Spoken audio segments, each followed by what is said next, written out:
As homesteaders, we are terrible about self-isolation, aren't we? We want to be self-sustainable. We don't want to depend on anybody else. But the thing is, that's not how we were created. That is not how we were made. We were made to be in community. In fact, I say all the time, that's the job we've been given by the divine, is to be in community and love one another. Well, where are we, folks? We're here. We're here. Are you excited? And what surprise did you bring? Oh my goodness. What is it? What's in there? It's a serrano. And who is it? Goldie. Goldie, yeah. We had to bring a chicken along, and this time it was Goldie. Of course. We are ready to go in? Yes, we are. We just got to the Gulf Coast Homesteaders meetup in Milton, Florida, and we are super excited to be here. We are opening the main stage today, and so we are headed in to get everything prepped and ready for us to have our discussion.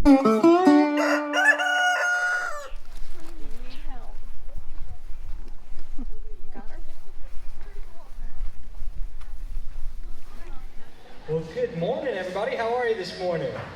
Are we good? Yeah. Ooh, that was kind of weak. Can I let me get a real one? How are you this morning? Okay, that was much better. That was really good for about 9 o'clock in the morning. Let's see if we can do a little bit better towards the end of this thing, okay? So y'all be working on that. Take deep breaths. Do some meditation if you got to. Do a little dancing if you got to. Miss Sue said she'd be dancing up here if yeah, anyways. Well, we're so glad you're here. I'm going to let Eleanor let you know who we are. We are Head Family Farm. And Eleanor is going to talk for us in just a few minutes. Eleanor, what are you going to talk about today? I'm going to talk about how to get things to like you and how to get a chicken to like you. Yeah, so you don't want to miss that. Ask her how old.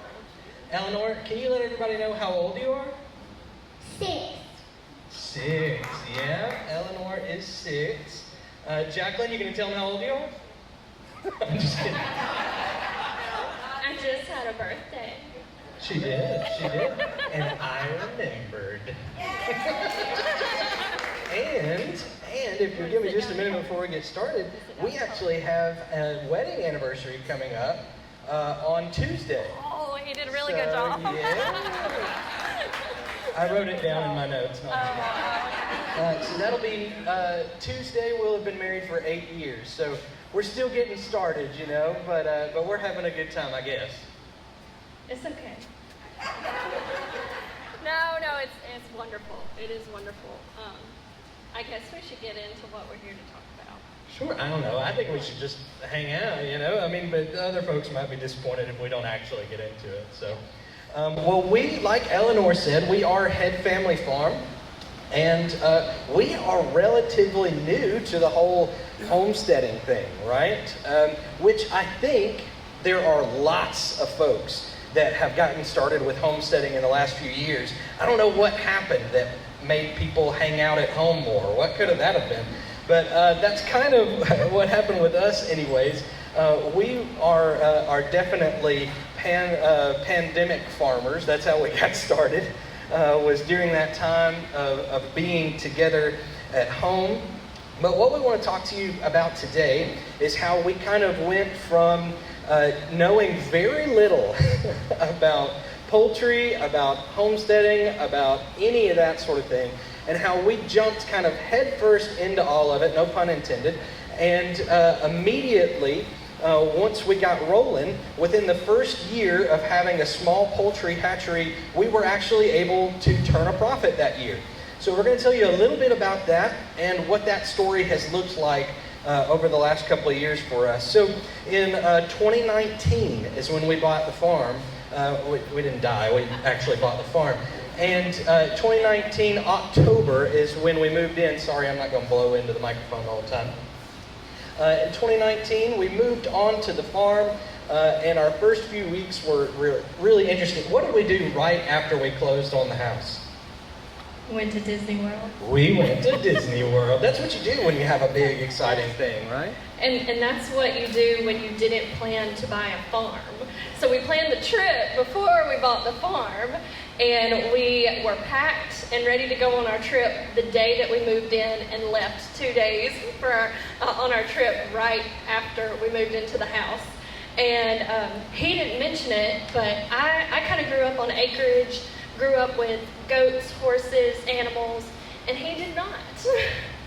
But in our story, he's the one that was adamant and very encouraging and wanted us to have property, have a farm, because he knew it was my dream.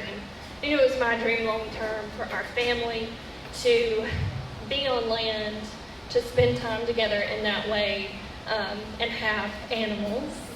And our first animal was Lucille. What kind of animal is Lucille? She's a pot-belly pig. Did anybody have a gateway pig? Any gateway pigs in here? No. Most people start with chickens, and that was our second. But I had always wanted a pot-belly pig, and for some reason that was not an animal that I ever had growing up, so I guess that's why I really, really wanted one. And he surprised me with one on Christmas morning. And she ended up being a bit of a rescue because her health was so bad when we got her. She was likely taken from her mother a little too early, and we nursed her back to health. Might have ended up with some mange and some things going on that we learned really, really quickly how to take care of animals. I learned my first farm lesson, and that was never buy a pig sight unseen. Yeah. Don't do it. Don't buy any animal sight unseen if you can help it. That's fair. If you can help it. So we very quickly, after buying the farm, we were there for a month before we had a pet pig. That pet pig very quickly evolved into that spring, hey, I want to get 3 chickens. You know, 3 chickens, that's just a great number. Right. 3 Just chickens, 3. right? It's a great number. You can get, you know, a couple of eggs a day out of 3 chickens. Well, they'll be pets and they'll provide food for us. It's a great idea. I believed her. I believed her that it was just going to be 3 chickens. I believed myself. I mean, I was very, very convinced that it was just going to be 3 chickens. And I started out with a barred rock, whose name is Beyonce, and then a speckled Sussex, and her name is Jaclyn. And then we had Reba. She was our first blue lace red Wyandotte. She's not with us anymore. I miss her a lot. But those were our first 3 chickens. And can you guess how many chickens we had by the end of the year? You can't. It is a number that I am not positive what the exact number is, but it was over 100 by the end of the year. And that speaks to what I call our nerdiness. We are nerds. When we like something, we research it. We chase down every rabbit hole of learning everything we can about it. And that is what has brought us to where we are. And we are not anywhere close to full-time on the farm. Anybody in here get to do that full-time? Anybody retired? That's close enough, right? Yeah, good. We're not quite there yet. Maybe we won't get there. We're folks who do have town jobs, so we run into town just about every day, but there is always somebody on the farm because we get to work from home a good bit due to being pandemic farmers, right? So we really enjoyed that first stint of being together, and it was like a year and a half that we were working primarily from home and with Eleanor out of school, and so we were able to grow together as we grew the farm around us, and that quickly became the most important part of what we were doing. I joke sometimes and say, it's in the name, right? Head family farm. Family's in the name, and that's because that's what our most important thing is out on the farm, and you'll hear us talk about that a little bit more as we go. So Jaclyn told y'all we're nerds, right? From the very beginning, as we got our first few chickens, we were hooked on researching those chickens, which was good because coming up by the end of the year, like she said, we had over 100 chickens. And yeah, I really did believe we were just doing 3. Y'all know about that chicken math, right? Yeah, I'm seeing all the nods. Yep. So by the end of the year, over 100, and we had done research into all sorts of things. We had resources about what makes a comb the shape that it is, what makes shanks the colors that they are, what makes feathers, the different color plumage, what makes that possible, including designs. And we got into egg color genetics. Anybody in here like egg color genetics? Anybody in here kind of want to fall asleep at the word genetic being mentioned? Yeah? Okay, well, we'll try not to lull you back to sleep. It is still pretty early. How are we doing? Are we going to make it through and be more excited at the end, like I said? Maybe? Okay. Ooh, that was way worse than the first one. Okay, so we got our first egg from one of our own hens that we had raised in October of 2020. I told y'all we're new to this, right? Coming up on, really, we're right at 2 years of getting our first egg. And so we're not by any means experts, but we are nerds, so we have lots of information, right? And in those 2 years, lots of hands-on experience during that 2 years, because that's almost all we do other than work, right? Yeah. Yeah. So in what it took us from, we have chickens, we're enjoying all the breeds, to selling chickens and selling hatching eggs was truly the side of egg color genetics. And if you've ever seen any photos of beautiful, we call them rainbow eggs, you've got the dark browns, greens, all the different shades of green, beautiful pure blue, eggs that look purple, just so many possibilities. That's what took us from, I want a pretty egg basket. People saw our egg basket and said, I want what you have. So that led me to, oh my goodness, how do we make that happen? How do we do that legally? How do we do that ethically? And also keep our sanity? But those people wanting those beautiful eggs, and even specific breeds that we were working with, is what took us from we have chickens to we're selling chickens. So that spring, I actually went ahead, me being who I am, wanted to do things legally and ethically. We started our LLC for a head family farm. And we learned in order to ship eggs across the country, you've got to have some certifications. We've got to protect the flocks in other states. We need biosecurity. And so we became part of the NPIP program. That is a program that is different in nearly every state. And they have different requirements. If I'm shipping something to Texas, there's extra forms I have to fill out. And so there's not anything that's very straightforward with teaching you that stuff. We're happy to talk to anybody who is wanting to do this because we have been through it and we are doing it. And we learned very quickly we can't hatch everything we have. So when we first got started, we were going to local farm swaps. Anybody go to local farm swaps or anything like that? Well, we learned people don't want barnyard mixes that you say is going to lay a green egg. That's not going to sell locally because every farmer in our area has a group of backyard chickens and one of them might lay a green egg. We heard all the time, oh, I've got chickens that do that. That wasn't our market. The people in our local area were not our market to sell to. They didn't understand what we were doing and they didn't see any value in what we were doing. But the way that we got started with our small business and saw some success right up front was we did a ton of market research. We did the market research by becoming our own customer, right?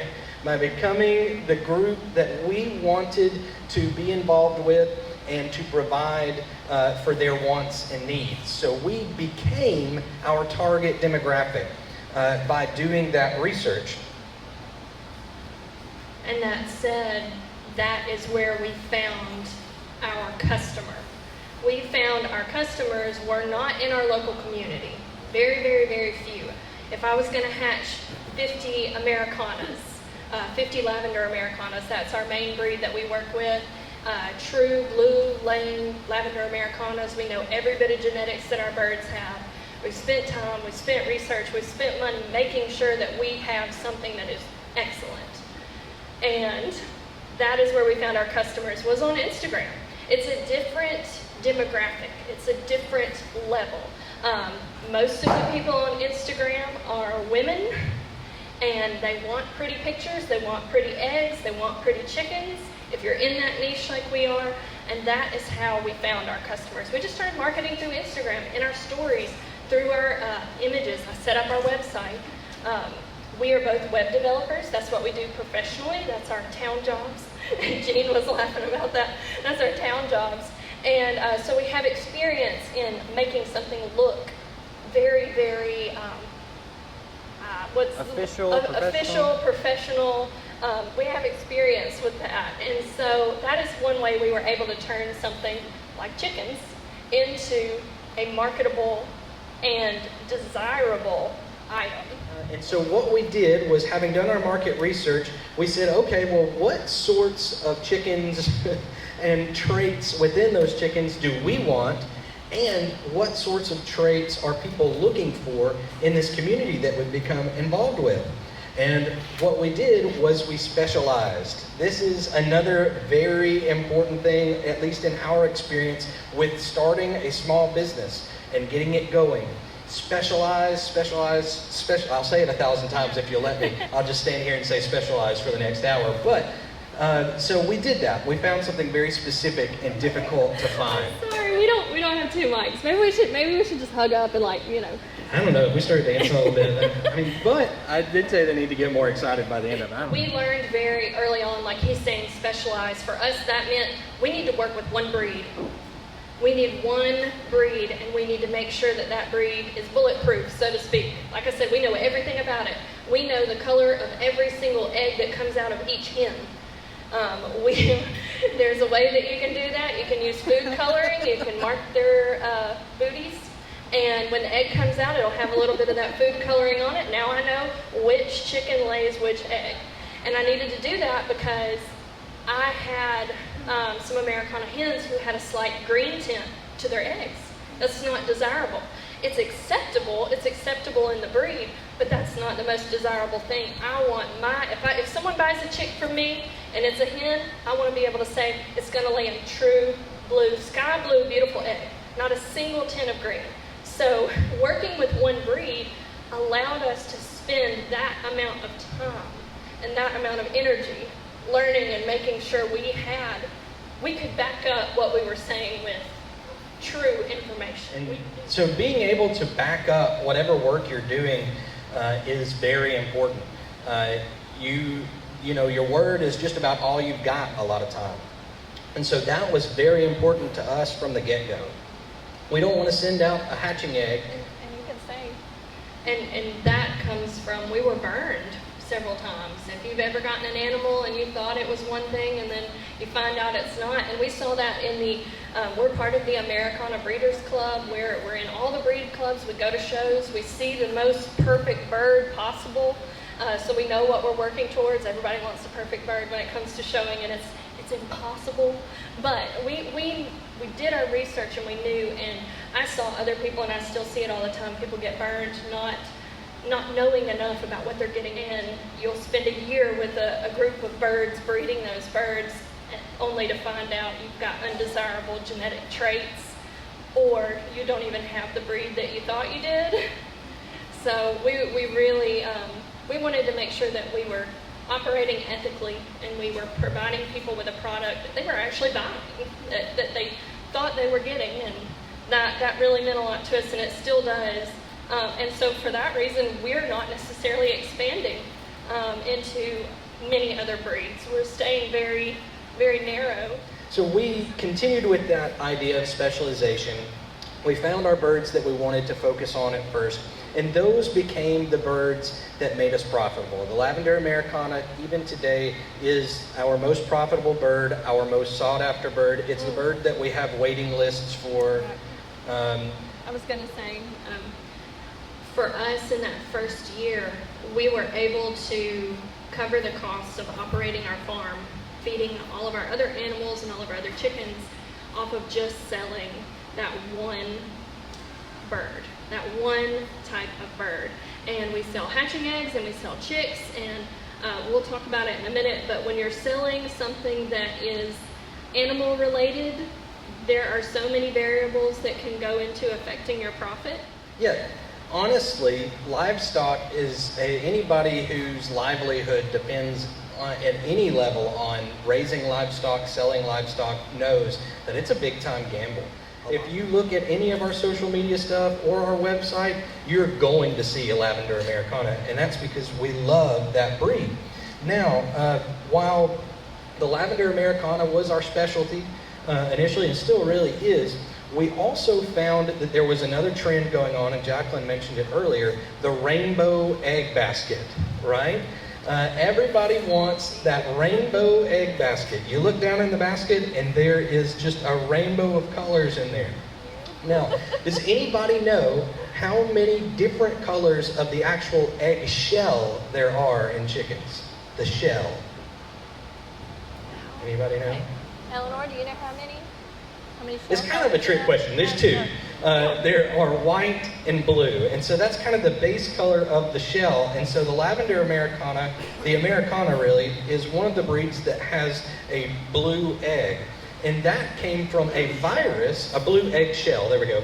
Shell. The actual shell itself. That actually came from a virus a long time ago in the breeding process that mutated a gene. That mutation in the genes is what led to having blue eggs. So you're going, but dude, I've seen so many brown eggs in my life, and you're going to tell me that there's only white and blue. Okay, so the brown stuff is actually a deposit that goes on top of the egg. If you crack open a brown egg, what color is the shell on the inside? It's white. It's not actually a brown egg. It's got a deposit around the egg that changes that color, and that happens as the chicken, as the hen produces that egg. So we, having heard about that, we saw this rainbow thing, and we were like, okay, so how do we kind of step up our own game, not just for selling eggs, but we wanted the rainbow egg basket, right? I said everybody wants it, and that means me. I want that rainbow egg. We are chasing rainbows. That's what it was called on Instagram for a long time. So we started doing that ourselves, experimenting with breeding, crossing different breeds that lay different colored eggs, and seeing what the result would be, and also at the same time trying to make pretty chickens that lay those pretty eggs. And so we did a whole bunch of egg color genetic research, and we would love to talk to any of you about the egg color genetics. There are too many people in here that are going to fall asleep if I get started, though. And to say there are too many variables to really cover a whole lot. But we do have on our website, headfamilyfarm.com, we've got a post on there that dives into the genetics of green eggs. And that will kind of lead you down the rabbit hole of learning more. There's some good visual graphics that you can learn and pull from. Happy to talk about any of that. But we wanted to really share more today about our journey, how it developed really quickly, and then also how we got to where we are right now. We have diversified a bit in the last 6 months or so, or a year really. I'm gonna let you down, okay, Eleanor? We have diversified a bit so that we have other revenue streams other than just our chickens hatching eggs and chicks. And the main reason for that is, anybody ever buy chicks through the mail in December? In December? No, probably not. There really is a chick season. And so knowing that and having an idea and knowing that we cannot be as confident that the chicks are going to be safe and healthy when they get to the other side of that shipment in certain weather. And also, if we're shipping hatching eggs, if you don't know, hatching eggs are a gamble to begin with. But if we're shipping hatching eggs, we need to make sure that every single thing we can do to try and help the client, the customer, to be successful in their hatch, we need to do. And so a lot of times that means not shipping whenever it's too hot or too cold. So we learned very quickly that we needed to operate seasonally for all of those reasons and also our own sanity. But if we were going to operate seasonally, but wanted our farm to be productive and profitable year-round, we had to diversify. So one way that we began to diversify was through social media. But also we do freelance web work and design work, and we specialize in doing that with other farms and other folks who have agriculture businesses. So those are ways that we diversified the income so that we would have differing income streams, and we wouldn't be completely dependent on one income stream that is very seasonal. And that said, we came to this event last year. We'd never been to a Homesteaders conference. We'd never been to a Homesteaders meetup. We had never even really talked to other homesteaders. And we came to this event last year, had a wonderful, wonderful time. And through this journey that we have been on with chickens since 2020, we hopped on YouTube. We were like, gosh, there's got to be some information on here about chicken egg genetics. There's a little bit. There's not a lot out there. But we wanted to watch hatching videos. We wanted to get Eleanor involved. We wanted to get her excited about what we were doing. And of course, she was already super excited because we're hatching baby chicks all the time, and so that meant little cuddly things for her to play with. So every chick that went off to a new home had the Eleanor stamp of approval. But we started watching YouTube, and we came across this family. Had no idea that they were in Alabama, but it was Cog Hill Farm. And it was the video where they're hatching quail. And I mean, they're hatching, it's like 900 quail in one of the GQF cabinet incubators. And I was like, oh my goodness. Number one, I want that incubator. That led us down that rabbit hole. And two, also that incubator can hold like 270 something full-size chicken eggs, which is another reason we ended up with so many chickens by the end of that year. But we watched Cog Hill Farm, and Eleanor fell in love with Mary Carl, who doesn't fall in love with Mary Carl. She falls in love with her and is like, wow, she does exactly what I do. She's hatching chickens. She loves birds. And so we saw they were going to be at this event last year. And we were like, let's take Eleanor. Let's go and listen to them talk. Had absolutely no plans of meeting them. We are actually shy people. We are introverted extroverts. And we had no plans of talking to them. And they happened to get up on this very stage and say, we're going to a chicken show next weekend up in Fort Payne. And it's actually today. We're missing it this year. But they said, we're going to this chicken show. And I said, Eleanor, Zach, that's our chicken show. It was the first show that we had entered any birds in. And you have to enter them weeks out. So I was like, oh my goodness, they're going to be at our chicken show. So I had the courage and went up and I said, we're going to be at that same chicken show y'all are at. And Brooke, precious lady that she is, goes, will you please come up and talk to us? If you see us there, will you come up and talk to us? I was like, sure, we'll say hey. And we ended up spending that whole next weekend together, where they learned that we're web developers. And we just talked about just the commonalities in our life. And Jason said, I need a website really bad. My website is terrible. I don't have time to do it. Would you be interested? And that has sent us on this journey to where we are this year, an entire year later. We're up here speaking this time. They told us, you're doing so much on your farm, a lot of interesting things. You have your hatchery business. You need to be sharing about it. It's a missed opportunity not to. If y'all are comfortable with it, start a YouTube channel. We have a YouTube channel that we started in January. We waited a little bit, but we got started. So we've had our YouTube channel since January. We just share about our life. We just share all of our many, many projects on the farm and about our chickens. And we're not sharing that much about our chickens right now because it's the off season. We're just taking care of everybody and make sure everybody is healthy for the coming breeding season. But we'll have a lot of content about that coming up.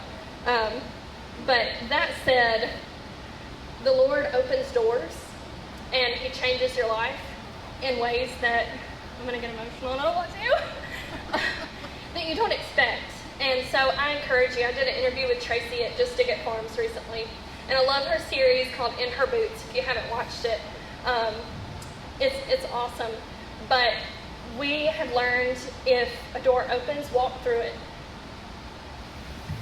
Absolutely. And so the door that we walk through that we are most thankful for in all of our farming stuff as we've gotten our start has been reflected in a lot of what we have been talking about, and that is community. As homesteaders, we are terrible about self-isolation, aren't we? We want to be self-sustainable. We don't want to depend on anybody else. But the thing is, that's not how we were created. That is not how we were made. We were made to be in community. In fact, I say all the time, that's the job we've been given by the divine, is to be in community and love one another. And so, I know I said earlier, if you take one thing from this, let it be specialization. Here's what we really specialize in. The most important thing that comes off of our farm is the love and joy that we share as a family. And over the last year, we have been so incredibly blessed by the love and joy that the homesteading community has shared with us. And that right there is to me, that's the most important thing about the whole homesteading thing. It's excellent to be prepared for whatever may come at you. It's excellent to feel as though you can do something yourself. Let me tell you, I don't like killing things necessarily, but being able to have a rooster that I processed, that I also cared for its entire life, and it never left my farm, that's huge for me. And so I love that too, but let me tell you, the most important thing that you can learn or get from today is the friends around us, the folks that will love and support you when you leave here today. Don't leave here and never talk to anybody that you met today, okay? If it's us, if it's somebody that's sitting around you close by, get somebody's information, talk to them online, call them on the phone, support each other, find out. We always meet new neighbors no matter how far we are away from our house. When we go to chicken shows that are hours away from us, we wind up meeting people that literally live down the road from us. So look for those folks that you're close to physically or can be close to online, so that you can support one another. We have an incredible support system in the homesteading community that we have met over this last year. Just Dig It Farms, Cog Hill Farm, Big Family Small Farm, Chestnut Hills, Cattywampus Acres, they're here, check out their soap. Perry Hill, and the folks who set up this event, Dusty Goats, and Hidden Oaks. Sorry, Dusty Goats and Hidden Oaks. There we go. They are a part of our community as well. And so don't leave here today without having gotten some of that community, because that is the most important thing that comes off of any of our farms, off of any of our homesteads. Whether we're feeding America or just our family some snacks every now and then if the carrots happen to turn out this spring, right?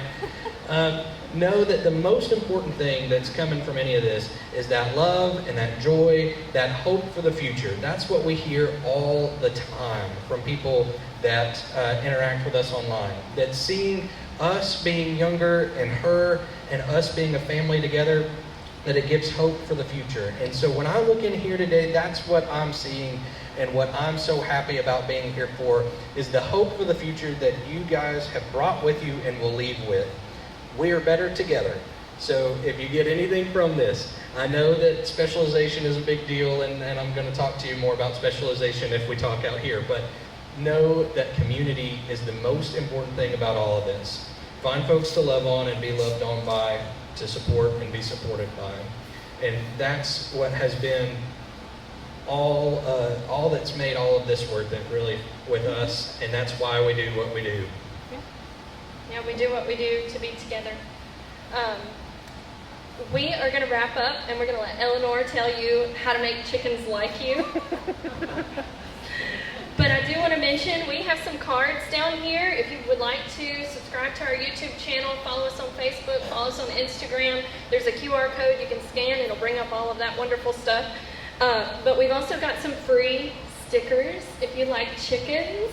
And if you like rainbow eggs, there are some free stickers up here. I invite you to come and get a couple.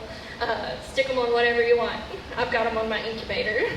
Real quick before we turn things over to Eleanor, some of y'all have talked to me this morning about something that I've been doing recently, the farm dad jokes.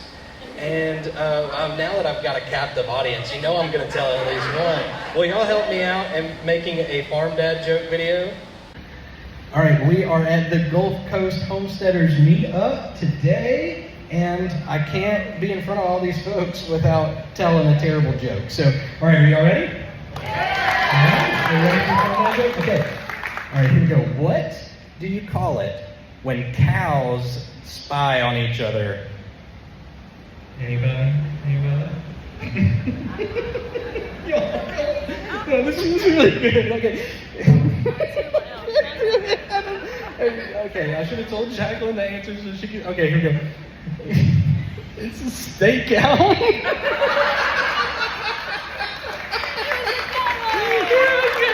Oh, goodness, stakeout. Oh, okay, thanks, y'all. Thank y'all so much. That was fun. So we're going to turn it over to Eleanor. She decided she's got some words of wisdom on how to make chickens like you that she'd like to share with you for a few minutes.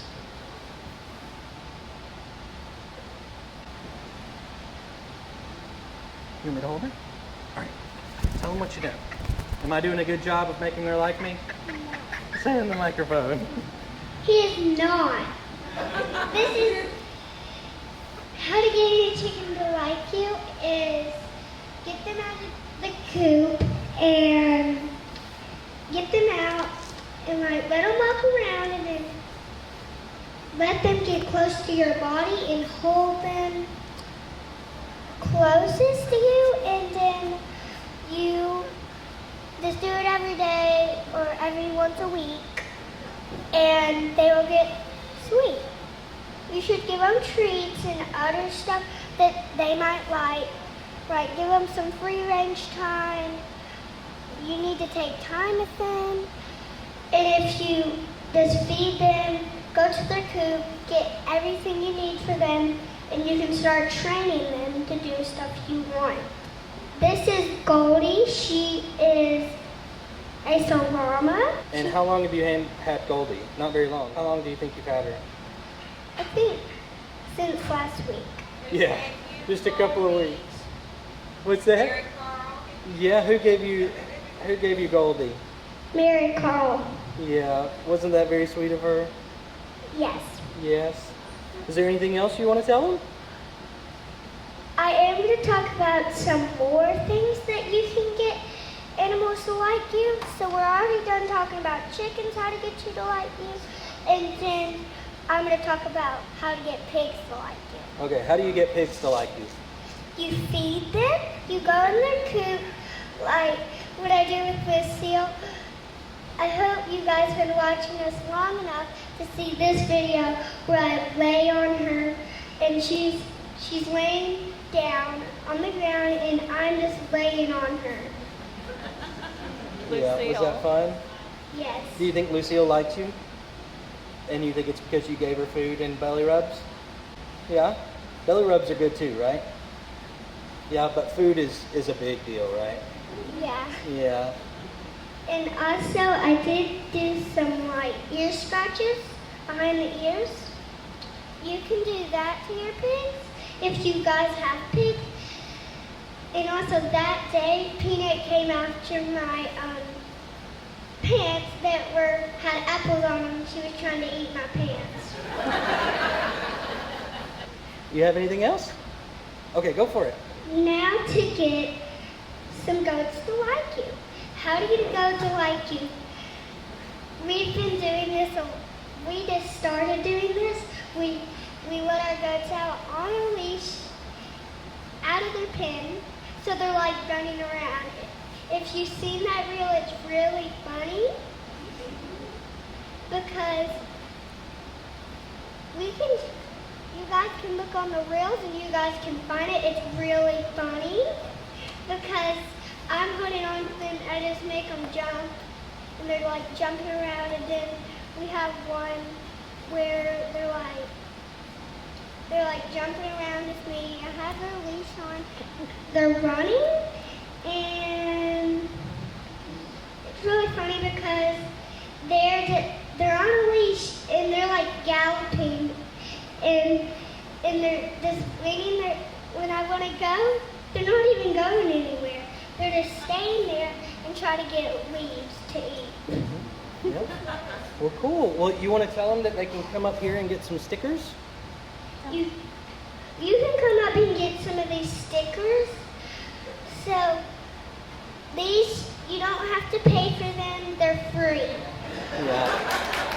Good job. Thank you, Eleanor. Thank you for listening. Thank you for listening. is thank y'all so much for being here with us, and thank you to all of our wonderful hosts for having us. We are so glad. I can't imagine much that we'd rather be doing this weekend. So thank y'all all so much. Y'all be careful driving in the rain and everything, and let's have some more fun before we go. How about it? Yeah? All right. Thank y'all again. We are done with our talk for the day. The nervous part of the day is over. I was way more nervous than I realized I was going to be. Zach carried it through. We hope y'all enjoyed that talk. But now we are just checking out all the vendors. Eleanor has already bought some adorable crochet items I know she's going to want to share with you. But we have rested and we're about to go try some awesome food. Oh yeah, y'all know me. I'm here for the food, right? Yeah, that and hanging out with people, but I'm ready for some food. We're also going to go and spend some time with our good friends Tracy and Jean Britnell from Just Dig It Farms and see who else we run into today. Yeah. Thank you so much. I found somebody. I don't even know how you can handle Oh, she's walking away. Who did I find? It's Tracy from Just Dig It Farms. Yes. And she's going to help me go pick out some plants. Some very kind people, Blessed Homestead, I believe, is giving us 2 plants. So she's going to help me make a good choice. Yay, my favorite thing to do. But there's other people back behind us. Let's see who's back here. What are you doing? There's a Zach. What is she doing? It's a Jean. Hey, they got the women she-dragon, but I like the men. It's the Everest. It kicks you up, cleans That's you, the beauty takes of all your sins away. No, only Jesus can do that. None of that. Jesus cleans the sins. We just clean the body. We have been having a great time. All right, we got Jason. Hey everybody, how's everybody doing? Cattywampus. That's right. Cattywampus Acres. And I heard you're coming to visit. I am coming to visit. Yes, I You're can't going to wait. teach me how to make something? Yes. I'm excited. I am We super will guide excited. you in the ways of the suds. I'm not going to become a purveyor of fine soaps. That's all right. But I just want to learn the skills. That's all right. I want to learn the skills. Yes. 4 bars and a thing. He said no. Jean got me coffee. Hey, yeah. Thank you, Jean. You gotta get coffee for sweet people like Oh, for sweet people like me. Thank you. I was jumping. I was going Oh. I found somebody else. Zoe. It is Zoe from Chestnut Hills Farmstead. Yep. Hey, y'all. And I get to make a trip out there soon. That's right. In the We're next looking couple of forward to it. weeks. Yep. See all the gonna- baby pigs. It's going to be awesome. We'll share that with you soon. That's right. Okay, continue. Tracy is going to help me pick out some plants, so I'm going to go over there. I ran her down. I found her. And we got to go get our plants. We are here at the Blessings Homestead Nursery tent, and they want to share some plants with us. Tracy is going to help me pick some out. So Yes, Tracy, ma'am. you know I love herbs. I know you love herbs. I love herbs, but you help me, and you guys too. Yeah. So I'm Jeremy. And I'm Kathy. Jeremy and Kathy. Yes. And you can find them on Facebook and YouTube at Blessings Homestead Nursery. We're just Blessings Homestead. Blessings Homestead Yeah. on There. YouTube and Facebook. So y'all go check them out. All right, what? Tell me about your plants. So we have some lemongrass. It's a good perennial, zone 8 or warmer. It will overwinter if you cover it on some mulch, and it'll come Okay. back in the spring. Good for culinary purposes. You can cook with it. It'll give the good flavor. Take the leaves out once you cook because they're a little fibrous. You don't want to be chewing on that. We have our spearmints, and we have our peppermints and our lemon balms. Do you have lemon balm? I have lemon balm, peppermint, and spearmint. I don't have any lemongrass. You need lemongrass. Okay. Okay. So I'll get a There you go. lemongrass. That's plenty. You've got plenty. I would say since you've got your mints, you've got your lemon balm, y'all probably are growing these from seed. Yes. Cabbages, Yes. lettuces, kales, everything you're going from. So I would either do 2. How many do you get? 2. You get 2? 2. I would either do 2 lemongrasses or I'd do a lemongrass and a lavender. Okay. I think.